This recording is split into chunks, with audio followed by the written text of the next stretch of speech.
And we're back. Same old Sanderson show. New t-shirt. New set of results for the Premiership weekend match day 4. An eventful one. So stay tuned as I go through and look at how teams won and lost at the weekend.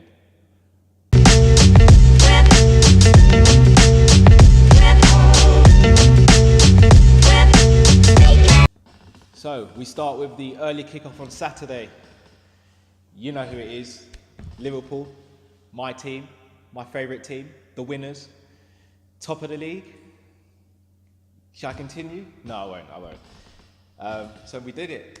Hard-fought victory against Leicester without Jamie Vardy. And I bring up that especially because I think it could have been a very different game had Jamie Vardy been playing.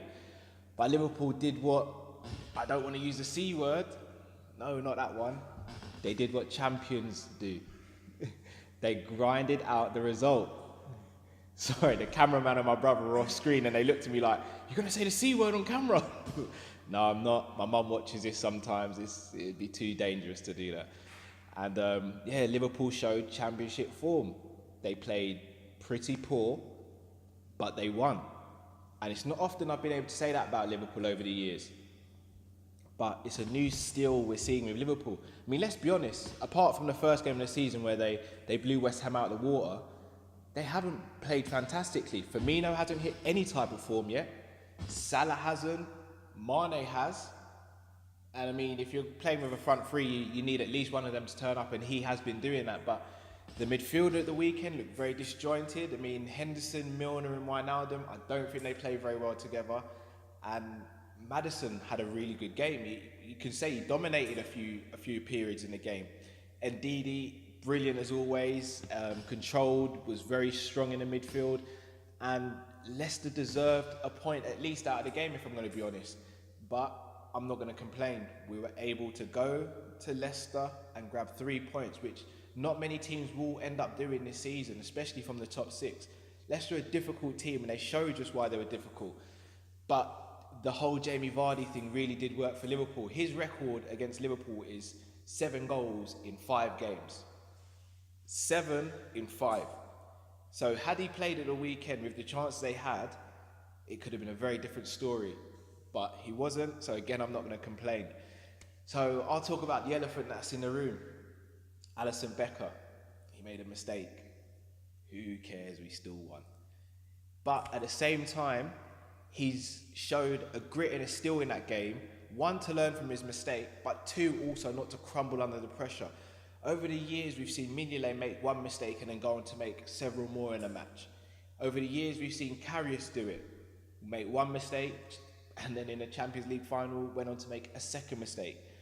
Alisson made 1 mistake, learned from his mistake, stopped playing from the back and started playing long balls out, and he also started dominating the game and doing what he does best. He made things look very simple. He came out and collected the ball when he needed to, and he was just a rock behind Virgil and the main man, Joe Gomez, who picked up the Man of the Match award. Now, before the season started, I was a bit sceptical about Joe Gomez playing centre-back, but he has come on leaps and bounds, and next to Virgil van Dijk, they complement each other perfectly. Both are able to play out from the back, both have good pace, especially Joe Gomez, and both are strong in the air.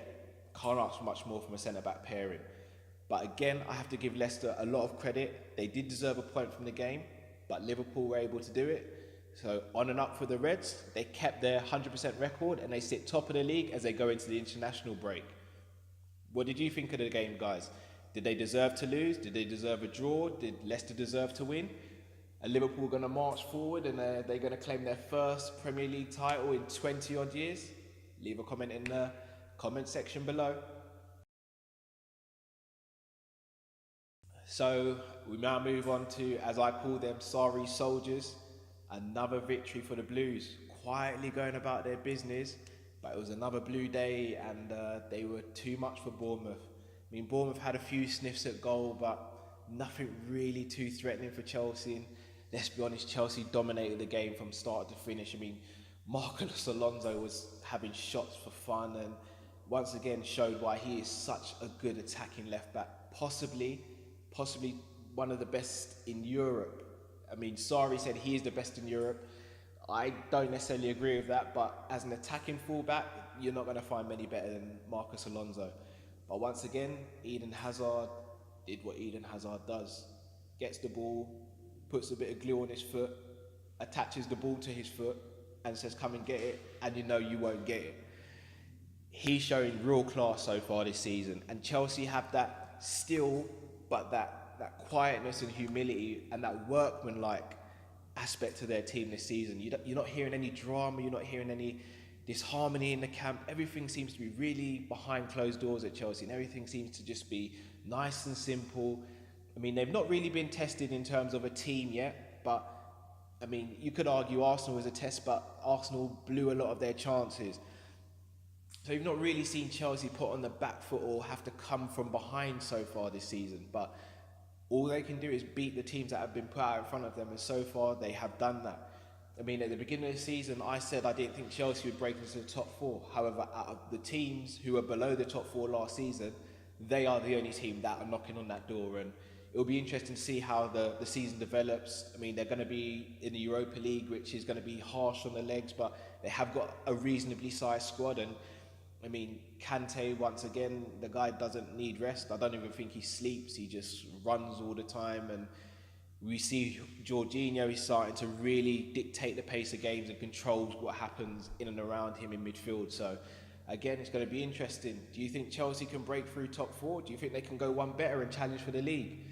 You know what to do, guys. Leave a comment below.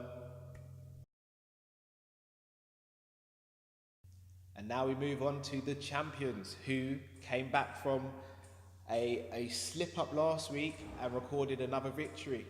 It's what they do.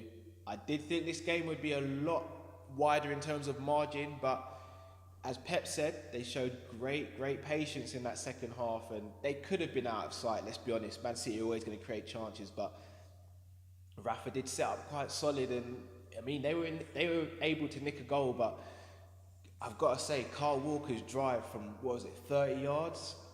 A screamer.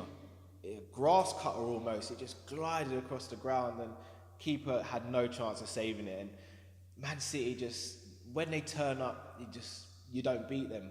But one glaring thing that's missing from Man City is Kevin De Bruyne. They are really suffering without him, and that's no slight on Man City. You put Kevin De Bruyne in any team in Europe, and yes, any team in Europe, and you take him out for a sustained period, that team is going to feel it. He's a world-class footballer, he's a world-class creator, he can dictate the tempo of the game, and he can score goals. Any team that misses him, any team that he is missing from will miss him.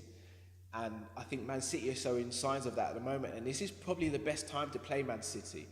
They are missing him, and they still haven't clicked into top form yet. I mean, Sterling, another great goal, or should we say another Sterling goal. And he's looking really good this season. He's looking positive, and he looks a completely different player from the player that was at the World Cup. He looks a lot more confident, and he just looks a lot more hungry, and he's very decisive in his play when he plays for Man City under Pep Guardiola. And long may it continue. He's a great footballer, and if he's playing well, it's good for England as well. But you just think, are they going to be able to sustain some sort of consistency when Kevin De Bruyne is not there? I mean, Newcastle are notoriously difficult to break down, and out of all the teams outside the top six last season, Newcastle took more points off of those top six teams than any other team. So Rafa knows what he's doing, but at the same time, you do also know Rafa's team's not going to necessarily attack you because they just don't have the personnel to do it. And Man City did look a bit tentative at times, but they did what champions do, and they won. So, I mean, guys, do you think Man City are suffering without Kevin De Bruyne? Or do you think they're just going to continue march forward and the league's theirs unless they slip up? Let me know what you guys think. So now we move on to arguably the game of the weekend. Sorry if you hear any extra noise, there's some birds on the roof. Not women, actual pigeons, before you get any bad ideas. This is a PG show. So we move on to Arsenal versus Cardiff City. And it was a really good game for the neutral. Once again, not a good game if you're an Arsenal fan. It must be horrible watching Arsenal play at the moment. Not because they play bad football. because there's so many heart attack moments, and asking Czech to play out from the back it doesn't seem like it's working. And don't get me wrong, I admire Unai Emery and him sticking to his philosophy, but sometimes if you haven't got the personnel, you have to know to change it up a little bit. And he's showing a stubbornness which is to be applauded, but at the same time to be criticised. Czech is not comfortable with the ball at his feet. We've seen it week in, week out. Is it right to force him to play that style of football? It's not benefiting the team. If he's not comfortable doing it, then you're not going to get high productivity from doing it, because he's not going to be able to play the ball out confidently and be able to start attacks. Instead, it's slowing down the attack and it's putting more pressure on the defence.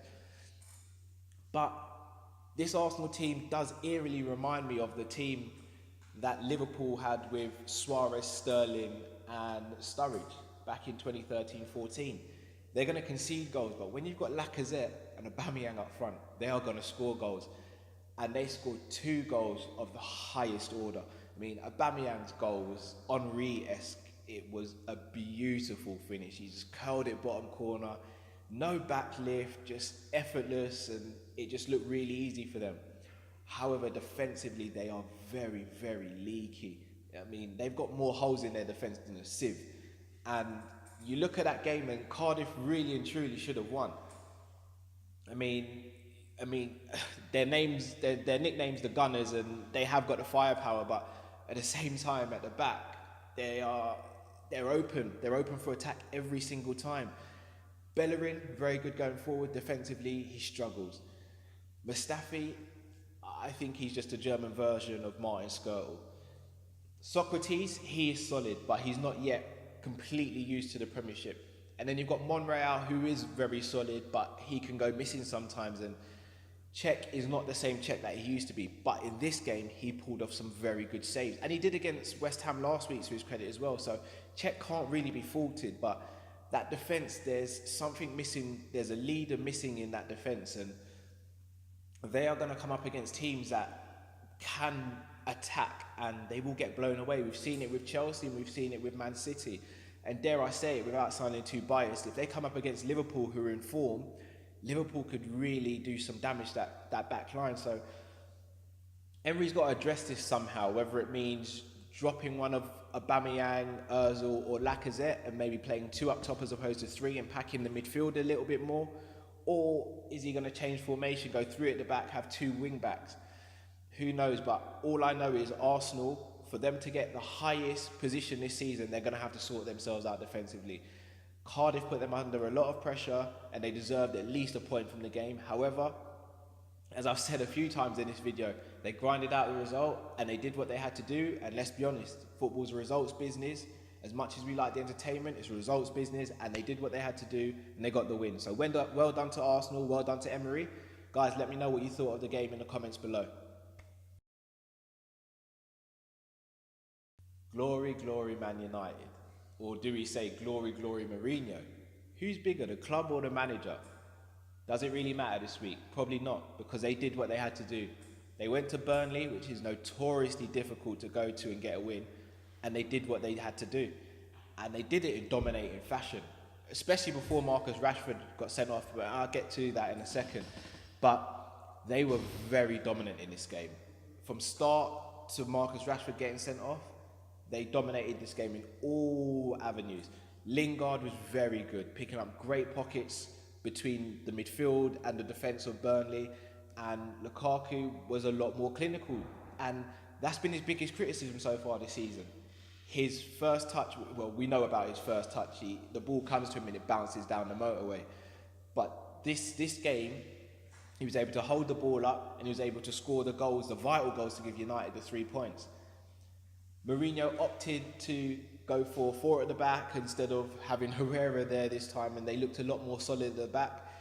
I'm still not sure what's happening with Eric Bailly, but Lindelof had a good game. Luke Shaw's still playing well, so that defence is solid. It always has been, and to be honest, it always kind of will be under Mourinho. It will be a solid defence. We've spoken about it in the past, but I mean, even when they have lost, it's only been by a goal or 2. They've not been blown out of the water by any team. But moving forward onto the midfield and the front line, Pogba did a bit more in this game. Again, he sort of drifts in and out of the game, but again, Lukaku was the match winner, and up until Rashford got sent off, they didn't look like they were in any trouble in the game. However, Rashford did get sent off, and I mean, I don't think it was a sending off. And for me, if you're going to send off Rashford, then Bardley's got to go as well. They both led with their head, but it's a physical sport, and they're going to get annoyed with each other. But Bardley should have actually received 2 yellow cards. He should have received a yellow card for the kick out, and then a yellow card for leading with his head. And I mean, if Rashford's getting a straight red for leading with his head, then surely there should be a red card for Bardley as well. And I think this is a frustration for not just players but for fans as well. It's that consistency amongst referees. If you're going to give one player 1 card for doing one thing, then surely you've got to replicate the same action for the same action. But it happened. Rashford got sent off, and Burnley did come back into the game, and they created a few chances. But David De Gea does what he does. Another clean sheet to add to the list. Man United did look a lot better. I predicted them to win, and they did just that. Fellaini, he started just as I said he probably would because of Burnley's aerial threat, and he dealt with everything that came towards him. So as much as we say Fellaini's a plan B, he did do what he was required to do in this game, and it was a good piece of tactics for Mourinho to implement in this game. So you have to give it to the manager for that. But I mean, you saw his breakdown in the press conference before, and there still seems to be disharmony at Manchester United. And is Mourinho going to have to lose some of this arrogance? Is he going to have to understand that when he's talking in press conferences, he needs to be talking as the manager of Man United, not just the manager? And there's 2 keys to that. He keeps on talking, saying, I've won 3 trophies. I've won this, I've won that. Football, we don't care about the past as much. And maybe that's a bit hypocritical coming from a Liverpool fan, but we care about the now, we care about the future. And unless he starts showing that he is the Man United manager and he wants to win with Manchester United, then the fans are always going to be split on whether they want him to stay or go. But we'll leave that conversation for another day. Manchester United did what they had to do, and they picked up the victory. Well done to Manchester United. Leave your comments in below and let me know, is Mourinho still the right man to guide them forward? Are Man United going to pick up from here, or is it going to be back to inconsistency in the next game? So now we move to Vicarage Road, where Watford joined Liverpool and Chelsea as the only 3 teams in the league with a 100% start record. Well done, Watford. I wouldn't have thought it before the game. I mean, I did say I thought it'd be a draw. I didn't see Watford winning though. I thought they'd sit back, and I thought they'd soak up the pressure. But I mean, not to be big-headed, but since Troy Deeney took a picture with me in Croydon when we saw each other, he's come into good form. So Troy, if you're watching, I mean, thank me in however you want to thank me.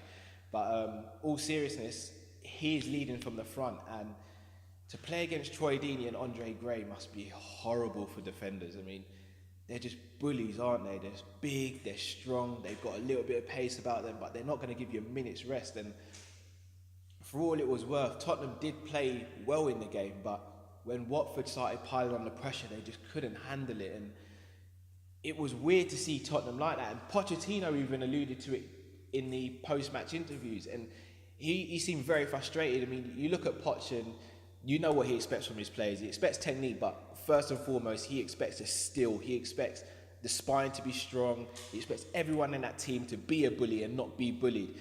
You look at Poch and the way he used to play, and I never saw him get bullied. He was the one doing the bullying. He was the one taking yellow cards, taking red cards, because he did not want to be seen as being mugged. And there were some aspects of this game where Tottenham were mugged. And I mean, Watford are going to be very difficult to play against this season. They always are at Vicarage Road, but this game did surprise me in the sense that they were playing some good football in between the lines as well. Will Hughes was picking up good positions. Troy Deeney was coming deep, then he was running in behind. So it was a brilliant performance by Watford. You can't take anything away from them, but it does make you now question whether Tottenham have that steel and whether they have the personnel to go through the season and maintain that top 4 push, because as we've said many times, they didn't buy anyone, and yes, they didn't weaken, but they haven't strengthened. You look at their bench, and who could you have brought on to really change it? I mean, Wanyama could have been brilliant for this game for Tottenham, but he's injured. Son congratulations to him. He's not having to do military service, and he'll be back soon. So he's another player. So I mean, you can rotate between him, Ali, and Lucas Moura, but they didn't have anyone on the bench. Whereas you look at the other teams in the top four who finished in the top four last season, they did have options on the bench. Manchester United had Marshall, Liverpool had Shaqiri, Man City have whoever they have on the bench, and Tottenham didn't. They had no one to look to. But I think this might just be a blip. I still see Tottenham being strong. I mean, they didn't create any clear-cut chances this game, but I think that's because Watford just played so well. And sometimes you have to hold your hand up and say there's a team that were better than us on the day, and Watford were better than Tottenham on the day. Watford won't finish higher than Tottenham. They won't do a Leicester. Hopefully I don't eat my words, but they won't do a Leicester. Tottenham will still finish above them, and they'll show their quality throughout the season. But if there's a blueprint on how to beat Tottenham, maybe Watford just unravelled that bit of paper and showed the rest of the Premier League. But again, is it just a blip? Is it just one of those games? We won't know.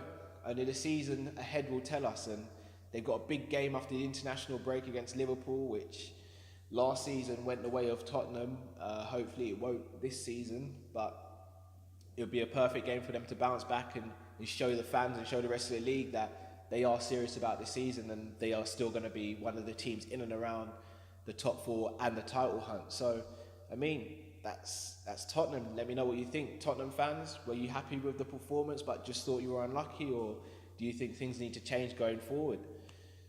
Guys, that's it for today. Another Sanderson show in the bag.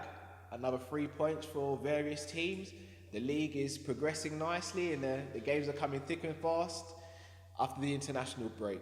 Guys, join me after the international break as we'll do the pre-show and the post-show. For now, have a great day. Thanks for tuning in.